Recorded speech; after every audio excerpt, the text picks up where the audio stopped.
6 లో డీటెయిల్స్ చూద్దాం. కాళేశ్వరం కమిషన్ ఎదుట తెలంగాణ మాజీ ముఖ్యమంత్రి కేసీఆర్ విచారణ పూర్తయింది. ఈ విచారణ సుమారు 50 నిమిషాల పాటు సాగింది. కమిషన్ ను నేతృత్వం వహిస్తున్న పీసీ ఘోష్ ఆయన్ను విచారించారు. విచారణ సమయంలో కాళేశ్వరం ప్రాజెక్టుతో సంబంధిత అనేక ప్రశ్నలు కేసీఆర్ కమిషన్ అడిగింది. ఇక ఆయన్ను ఈ కేసులో 115వ సాక్షిగా విచారించడం జరిగింది.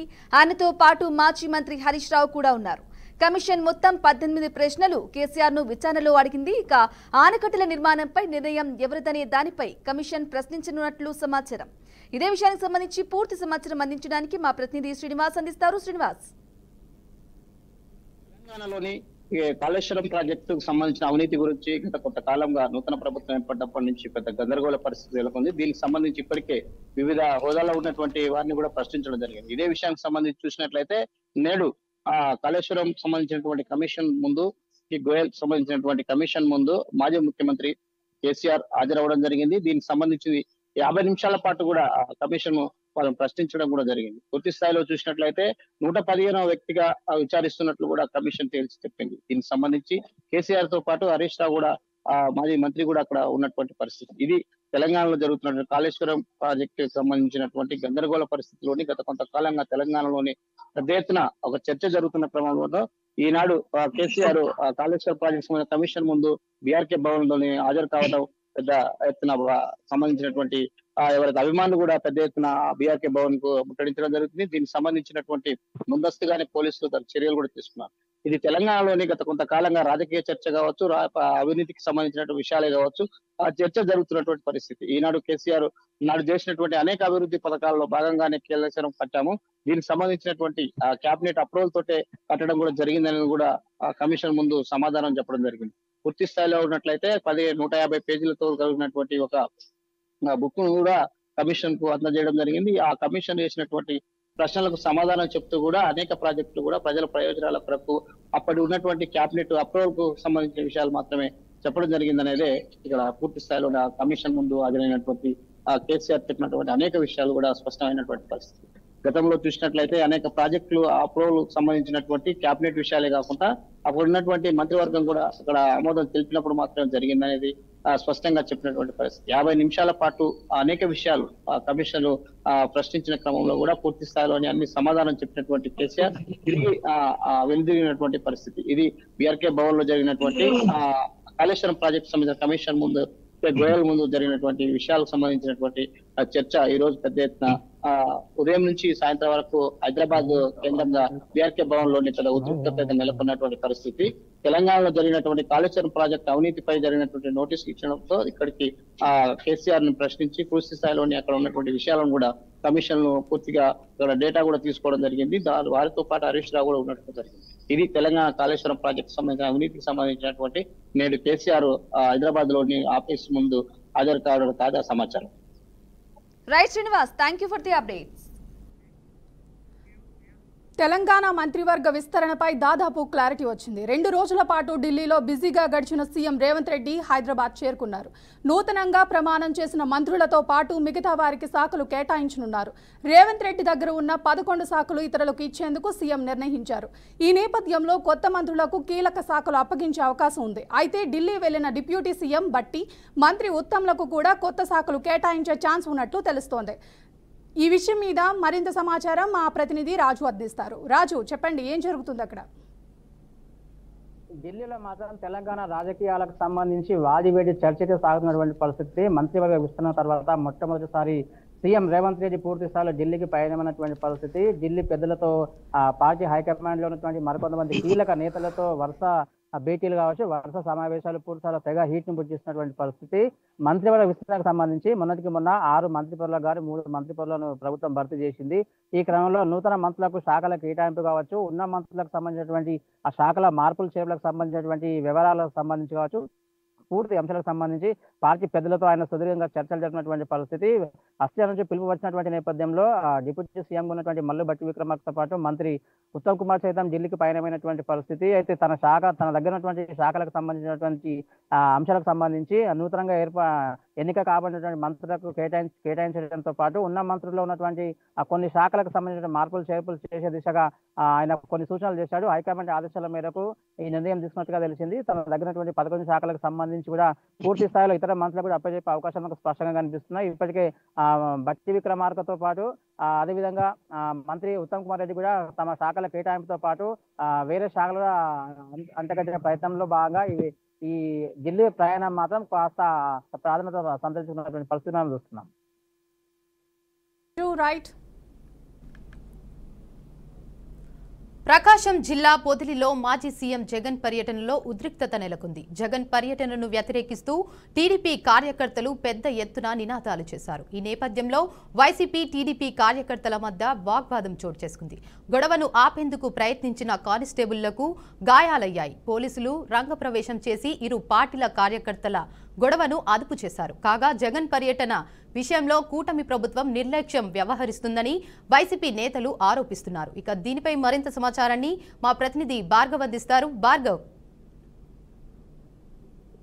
ప్రకాశం జిల్లా పొదిల్లో ఈరోజు జగన్ పర్యటనలో చాలా వరకు ఉద్రిక్త వాతావరణం అయితే చోటు చేసుకుంది. అయితే పూర్తిగా అక్కడున్న పరిస్థితులు మనం చూసినట్టయితే ప్రధానంగా అక్కడున్న ఎవరైతే తెలుగు టీడీపీకి సంబంధించిన మహిళలు ఎవరైతే ఉన్నారో వారంతా కూడా మొన్న జరిగిన సంఘటన ఏదైతే అమరావతి మహిళలకు సంబంధించి వారికి జగన్ సంబంధించిన ఒక ఛానల్లో ఏదైతే ఈ మహిళలకు సంబంధించి ఒక ఇష్యూకు సంబంధించిన అక్కడ వారికి సంబంధించిన కామినేని శ్రీనివాసరావు అనే ఒక జర్నలిస్ట్ ని కూడా ఇప్పటికే అరెస్ట్ చేశారు. ఆ ఘటనకు సంబంధించి నిరసన తెలపడానికి టీడీపీ మహిళలంతా కూడా జగన్ పర్యటనలో టీడీపీ మహిళలు ఎవరైతే ఉన్నారో కార్యకర్తలు మహిళలు ఎవరైతే ఉన్నారో నిరసన తెలపడానికి వచ్చారు. అయితే ఈ నిరసన సందర్భంలో అటు వైసీపీ కార్యకర్తలకు ఇటు టీడీపీ కార్యకర్తలకు ఇరు వర్గాల మధ్యన కూడా ప్రకాశం జిల్లా పొదిలో ఇక్కడ ఈ ఘర్షణ జరిగింది. ఆ జరిగిన తర్వాత అక్కడ ఎవరో ఒక తెలియని వ్యక్తి ఒకరు చెప్పులతో కూడా దాడి చేసిన పరిస్థితి కనబడ్డది. అయితే దీనికి సంబంధించి అక్కడ వెంటనే ఆ ఉధృతి పరిస్థితులన్నింటినీ కూడా అదుపు చేసే క్రమంలో అక్కడున్న పోలీసులు కూడా కొంతవరకు గాయాలు తగిలాయని చెప్తున్నారు పరిస్థితి కనబడుతుంది.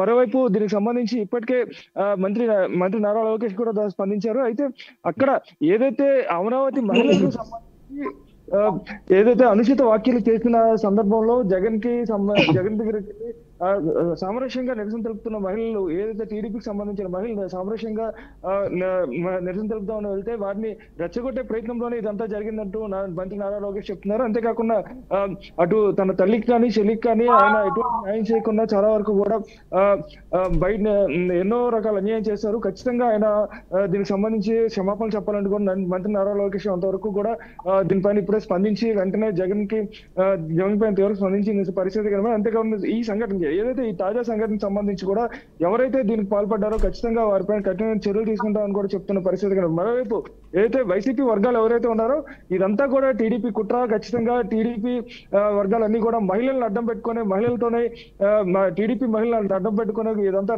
మహిళల ఎలాంటి నీచమైన రాజకీయాలు చేస్తున్నట్టు టీడీపీ ఎలాంటి నీచమైన రాజకీయాలు చేస్తున్నారు. వైసీపీ వర్గాలన్నీ కూడా పూర్తి స్థాయిలో దీనిపైన తీవ్రంగా స్పందించిన పరిస్థితి కనబడి ఏదైతే ఇలాంటి దాడులు చేస్తున్నారో ఇలాంటి దాడుల పట్ల కావచ్చు ఏదైతే జగన్ భద్రత ముఖ్యంగా ఏదైతే జగన్ భద్రత ఎటువంటి పర్యటనలో కూడా ఎప్పుడు ఎలాంటి పర్యటన చేసినా కానీ ఖచ్చితంగా జగన్ భద్రతకు సంబంధించి ఖచ్చితంగా ఏపీ ప్రభుత్వం అయితే మాత్రం చాలా వరకు కూడా నిర్లక్ష్యం వహిస్తుంది. ఇవన్నీ కూడా కావాలనే చేస్తుందని కూడా చెప్తున్న పరిస్థితి కనబడుతుంది. అయితే ఏదేమైనప్పుడు ప్రస్తుతం జరిగిన ఈ పొదిలి ఘటనకు సంబంధించి చాలా వరకు కూడా తీవ్రమైన ఉద్రిక్త పరిస్థితి నెలకొన్న పరిస్థితి ఉంది. Thank you Bhargav. రైట్ గా మిగిలిన అప్డేట్ చూద్దాం. చెవెల త్రిపుర రిసార్ట్ లో మంగ్లీ పుట్టినరోజు వేడుకలపై పోలీసులు కేసు నమోదు చేశారు. మొత్తం 4గురిపై కేసులు నమోదయ్యాయి. అనుమతి లేకుండా ఈవెంట్ నిర్వహించడంపై కేసు నమోదు చేసినట్లు తెలిసింది. ఇక పర్మిషన్ లేకుండా మద్యం వాడినందుకు కేసు నమోదు చేసినట్లు తెలిపారు.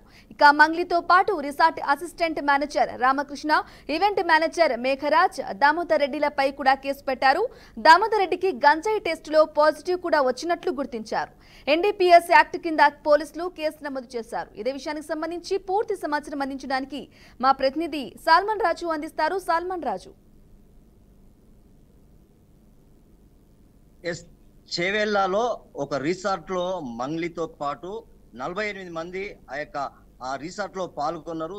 సంబంధించి వారు పెద్ద పెద్ద శబ్దాలతో సాంగ్స్ లేకుంటే వారి యొక్క డాన్స్లతోటి ఇతరులకు అక్కడ ఉన్న వారికి అయితే కొంత ఇబ్బంది కలిగింది. మధ్యరాత్రి 1 గంటకు పోలీసులకు సమాచారం అందించడంతో ఆ యొక్క రిసార్ట్ ను తనిఖీలు చేశారు. రిసార్ట్ లో అంటే ఆ ఇతర దేశానికి సంబంధించిన మద్యం బాటిల్లు ఎన్డీఎస్ యాక్ట్ ప్రకారం సీజ్ చేశారు. దానికి సంబంధించి మంగ్లీతో పాటు ఆ ఈవెంట్ మేనేజర్ రామకృష్ణ, ఆ మేఘరాజు, దామోదర్ రెడ్డిలను అయితే వారిని అరెస్టు చేశారు. వారి మీద కేసు నమోదు చేశారు.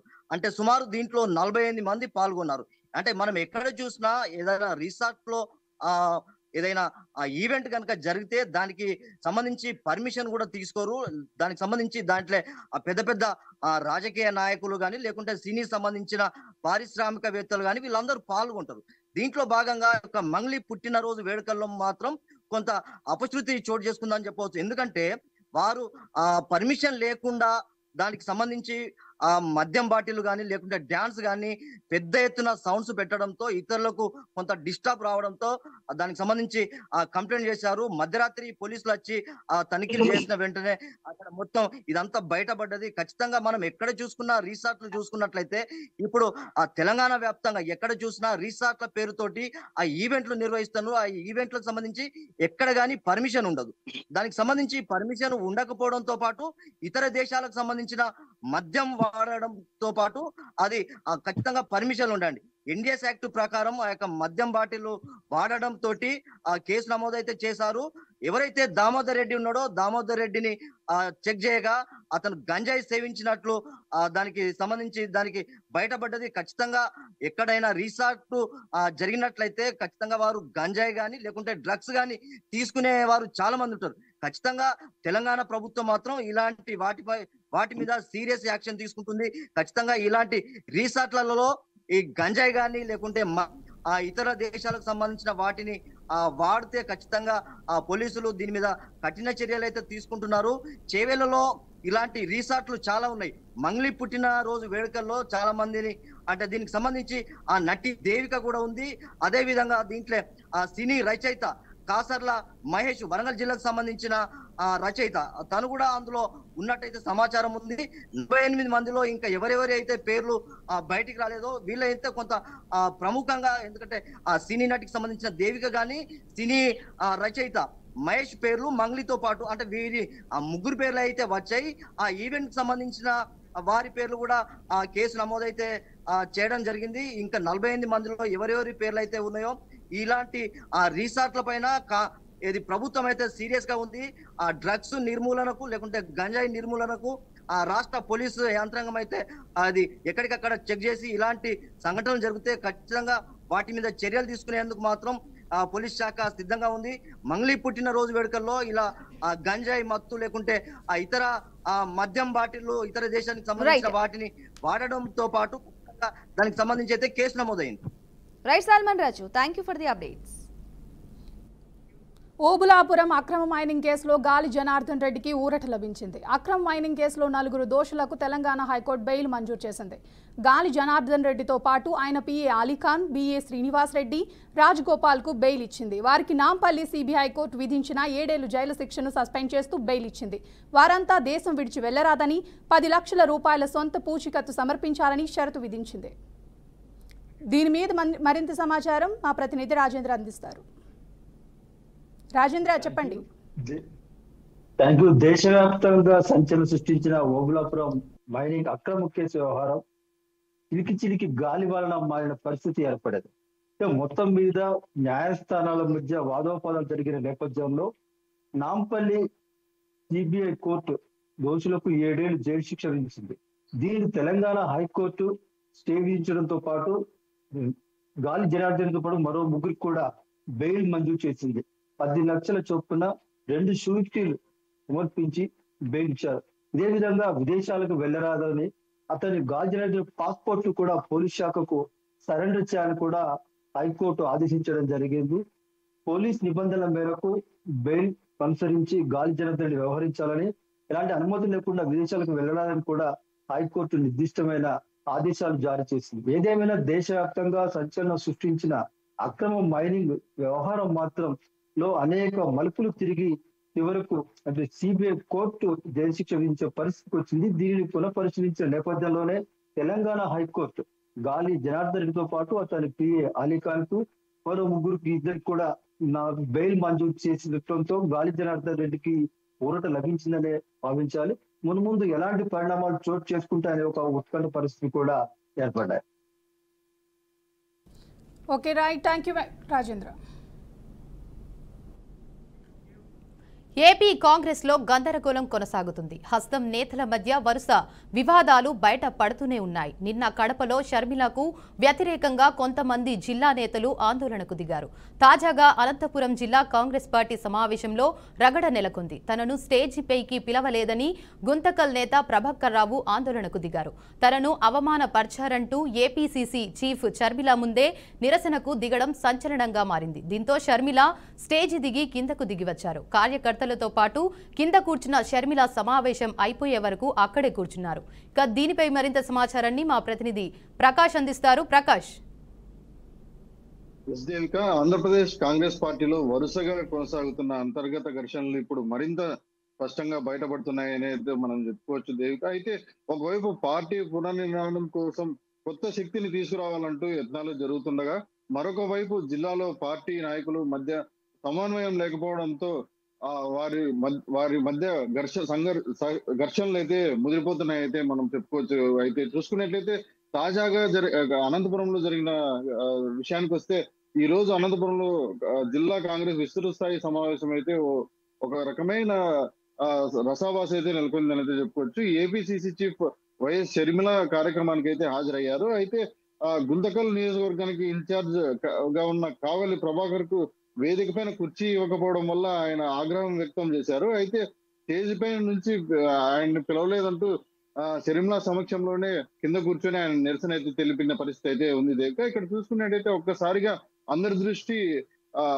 దృష్టిని కావలి ఎవరైతే గుంతకల్ ఇన్ఛార్జ్ కాంగ్రెస్ ఇన్ఛార్జ్ ఉన్నాడో ఆయన ఆకర్షించిన పరిస్థితి అయితే ఉంది. ఈ ఘటనపై చాలా సానుభూతి కూడా కలిగించే రీతిలో స్పందించిన షర్మిల తాను స్టేజీలో ఉండాల్సిన అవసరం లేదంటూ కార్యకర్తల మధ్య వచ్చి కూర్చునే పరిస్థితి అయితే జరిగింది. ఇక్కడ ఒక్కసారికే పరిమితం కాకుండా సదరు నేతలను బుజ్జగించే ప్రయత్నం చేశారు. అయితే చివరికి కార్యకర్తలు తర్వాత మిగతా వారి అభ్యర్థనల మేరకు మళ్ళీ షర్మిల అయితే స్టేజ్ పైకి వెళ్ళిన పరిస్థితి అయితే ఉంది. ఇదే సందర్భంలో ఒకటిగా నిన్న ఇంకో పరిస్థితి కూడా కడపలో అయితే ఘటన చోటు చేసుకున్న పరిస్థితి జరిగింది.